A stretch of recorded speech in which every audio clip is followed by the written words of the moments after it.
Good morning. ഇന്ന് നമ്മൾ രാവിലെ നല്ല നേരത്തെ എണീറ്റുണ്ടോ. ഇന്ന് കർക്കിടക വാവാണല്ലോ, അപ്പോൾ നമുക്ക് ബലിയിടാൻ പോകാനുണ്ടായിരുന്നു കേട്ടോ. നമ്മൾ പോയത് ഇവിടെ അടുത്ത ശ്രീ സുബ്രഹ്മണ്യ സ്വാമി ക്ഷേത്രത്തിലോട്ടാണ് കേട്ടോ. ഇവിടെ ഒരു 4:45 ആയിട്ട് ഇറങ്ങിയിട്ടുണ്ടായിരുന്നു. ഇവിടെ അടുത്ത് തന്നെയാണ് കേട്ടോ. അവിടെ ചെന്നപ്പോഴത്തേക്ക് ഒരുപാട് തിരക്കൊക്കെ ഉണ്ടായിരുന്നു കേട്ടോ. ഞാൻ ആദ്യമായിട്ടാണ് എൻ്റെ ലൈഫിൽ ഫസ്റ്റ് ടൈമാണ് കേട്ടോ ബലിയിടുന്നത്. അതിൻ്റെ ഒരു എക്സൈറ്റ്മെൻറ്റിലായിരുന്നു കേട്ടോ. കുളത്തിൽ മുങ്ങി ബലിയൊക്കെ ഇട്ട് വീണ്ടും കുളത്തിൽ മുങ്ങി. അപ്പോൾ ബലിയൊക്കെ ഞാൻ ശാന്തമായിട്ട് സമാധാനമായിട്ട് ഞാൻ ഇട്ടിട്ടുണ്ട്. അപ്പോൾ അതിന് ശേഷം വീട്ടിലോട്ട് വന്നു. വീട്ടിലോട്ട് വരുന്ന വഴിക്ക് നമ്മൾ പൊറോട്ട വാങ്ങിച്ചിട്ട് വന്നിട്ടുണ്ടായിരുന്നു കേട്ടോ. ഏട്ടന് വേഗം ജോലിക്ക് പോകണ്ട, ഞാൻ മാവ് അരച്ച് വെച്ചിട്ടുണ്ടായിരുന്നെങ്കിൽ ഏട്ടൻ പൊറോട്ട വാങ്ങിച്ചിട്ടോ. അപ്പോൾ നമ്മൾ പൊറോട്ടയൊക്കെ കഴിച്ചു. അപ്പോൾ തന്നെ ഏട്ടൻ വർക്കിന് പോയിട്ടുണ്ടായിരുന്നു കേട്ടോ. ഞാൻ തെളിച്ചം കണ്ട് കയ്യോടെ വാഷിംഗ് മെഷീനോട് തുണികളൊക്കെ അങ്ങോട്ട് ഇട്ടിട്ടുണ്ട് കേട്ടോ. എന്നിട്ട് നേരെ പിള്ളേർക്കും കൊടുത്തിരുന്നു കേട്ടോ പൊറോട്ടയൊക്കെ. അതിനുശേഷം നമ്മൾ അടിച്ചു വാരി തുടയ്ക്കാൻ നിന്നിട്ടുണ്ട്. അപ്പോൾ രാവിലെ ഞാൻ പോകുമ്പോൾ തന്നെ വിളക്ക് എത്തിച്ചിരുന്നു കേട്ടോ. തലേന്ന് തുടച്ചൊക്കെ ഇട്ടിരുന്നതാണ്. അകം അടിച്ചു വാരി തുടച്ചിട്ട് അതൊക്കെ കണ്ടപ്പോഴത്തേക്ക് എനിക്ക് മുറ്റത്ത് കരിയിൽ കിടക്കുന്ന സങ്കടമായി ഞാൻ അതും അടിച്ചു വരാൻ പോയി കേട്ടോ.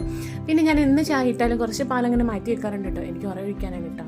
കവർ ഇന്നലെ വൈകിട്ട് കൊണ്ടുവച്ചിട്ടുണ്ട്. ഇതുവരെ ഒന്ന് പൊട്ടിച്ചെടുത്ത് വെക്കാൻ പറ്റിയില്ല. ഞാൻ മെയിനായിട്ട് നമ്മൾ സൂപ്പർ മാർക്കറ്റിൽ പോയെന്ന് വെച്ചാൽ അട ഉണ്ടാക്കാനുള്ള അരിപ്പൊടിയും ശർക്കരയൊക്കെ വാങ്ങാനാണ്. അതിൻ്റെ കൂട്ടത്തിൽ ബോണസായിട്ട് വാങ്ങിയതിൻ്റെ ബാക്കി സാധനങ്ങളൊക്കെ ഞാൻ ഇട്ടതൊക്കെ വെറുതെ ആയിരുന്നു പറഞ്ഞുകൊണ്ട് മഴ എത്തിയിട്ടുണ്ട്. പിന്നെ നമ്മുടെ കുഞ്ഞാറ്റയുടെ ഫ്രണ്ട് രാവിലെ തന്നെ വന്നിട്ടുണ്ടായിരുന്നു. അവർക്ക് ചായയൊക്കെ ഞാൻ കൊടുത്തു. അതിനുശേഷം നമ്മുടെ ഈ പ്ലാന്റൊക്കെ ഇല്ല, ബോട്ടിലെ പ്ലാന്റൊക്കെ എടുത്തൊന്ന് സൺലൈറ്റ് കിട്ടാനെ കൊണ്ട് എടുത്ത് വെച്ചിട്ടാണ്. കുട്ടിയൊക്കെ വന്നപ്പോൾ നമ്മളിന്ന് വേഗം ചോറൊക്കെ റെഡിയാക്കണമെന്ന് വെച്ചിട്ട് കിച്ചണിലോട്ട് കയറി കേട്ടോ. അതിന് സാമ്പാറിനുള്ള പരിപാടിയാണ് നോക്കുന്നത്. അപ്പോൾ ഇന്നലെ ഞാൻ വേറൊരു മുളക് കാണിച്ചില്ല, ഇത് നമ്മുടെ വേറൊരു മുളകാണ് കേട്ടോ. ഇതിനധികം എരിയൊന്നുമില്ല. അപ്പോൾ ഉപ്പേരിക്കുള്ളത് കുഞ്ഞാറ്റ അരിഞ്ഞ് തന്നിട്ടുണ്ടായിരുന്നു. പിന്നെ ഇത് കിച്ചടിയോ പച്ചടിയോ എന്തേ പഴം കൊണ്ട് ഉണ്ടാക്കുന്ന മധുരമുള്ള കറി അത് തന്നെയാണ്.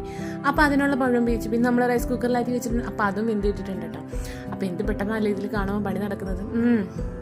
വെന്തോന്നൊക്കെ ടെസ്റ്റ് ചെയ്തിട്ട് അതിൽ കൂട്ടിയിട്ടുണ്ട് കേട്ടോ. അപ്പോഴത്തേക്ക് നമ്മുടെ മെഴുക്കോട്ടി അല്ലെങ്കിൽ ഉപ്പേരി അതാ റെഡി ആയിട്ട് വന്നിട്ടുണ്ട് കേട്ടോ. അടിപൊളി തേങ്ങാക്കൊത്തൊക്കെ ഇട്ടതാണ്.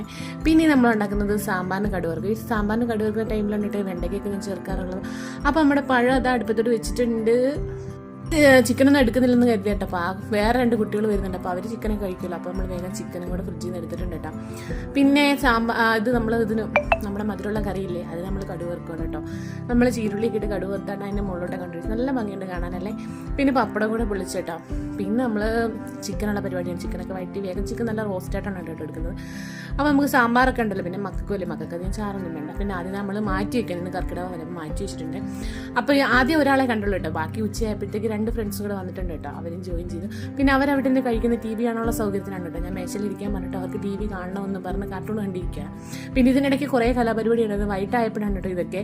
നമ്മുടെ തോട്ടിലൊക്കെ പോയി അടിപൊളിച്ച് നീന്തിയൊക്കെ വന്നിട്ടുണ്ടായിരുന്നു കേട്ടോ. പിന്നെ അതിനുശേഷം വന്നപ്പോൾ മഴ പെയ്തപ്പോൾ അവർക്ക് മഴയത്തൊന്ന് കളിക്കണം.